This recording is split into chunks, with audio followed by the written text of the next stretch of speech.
So I took apart the intake filter to clean it. It was something that we had to take out for some clearance to put back in some stuff in the car. So I just decided to start to clean it, and then I noticed that there were some cracks in here. Make sure that before you put stuff back on your car, while you're doing stuff, maintenance, whatever the case may be, that you inspect it, clean it, and stuff like that before you put it back on the car. I'm not done cleaning it, as you can see, but I just noticed these cracks. So that's something on my list now that I need to try to get a replacement part for, or just get a whole new intake filter altogether. But yeah, make sure y'all are checking your stuff out, inspecting it, and making note of what needs to be replaced. All right, so currently I'm measuring the hoses for the radiator. This is the old one. There's a sensor here.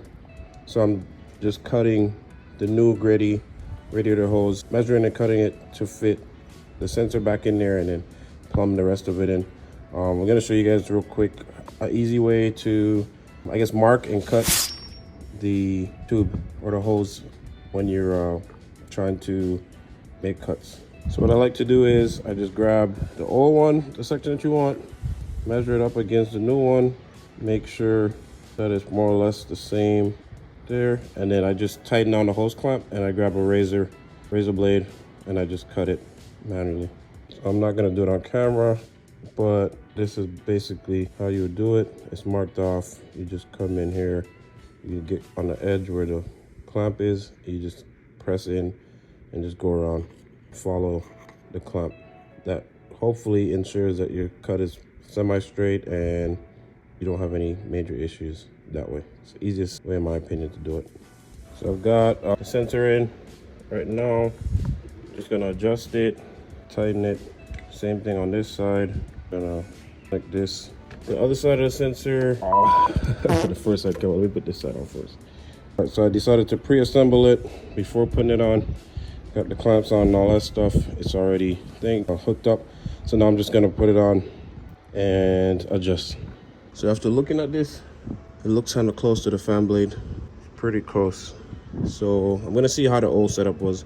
Maybe rotate them back here. I just didn't want them to be all close to the valve cover, I guess, and hot, but it's better than being close to the fan blade. Because if there's any wobble in here, then I could be losing a fan blade.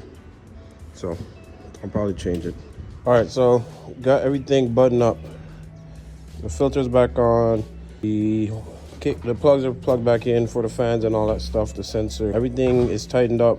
All the clamps and all that stuff are tightened. I've already filled it up with coolant and it's not leaking right now. But no pressurized system now. Turn it on and let it burp and all that good stuff. But this the final step, I guess, in the process. I don't know if I already said this, but the old ones tend to split right there. And they said it could be catastrophic if it happens. So make sure you're checking your harmonic balance or your old ones to see if there's any splitting or warping or anything like that before it's too late. Basically got it bleeded out, all the air is out the system pretty much. How you do that, you hook up the funnel to the radiator, you fill it up and all that good stuff.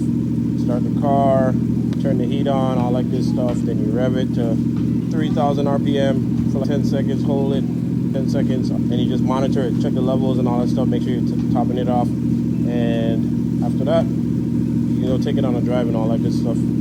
I'm just monitoring temps for a little bit longer, and then I'm gonna go ahead and take her for a spin. But super happy with the job, everything's done, everything sounds good, no issues, everything's working how it should, so couldn't be happier with the job.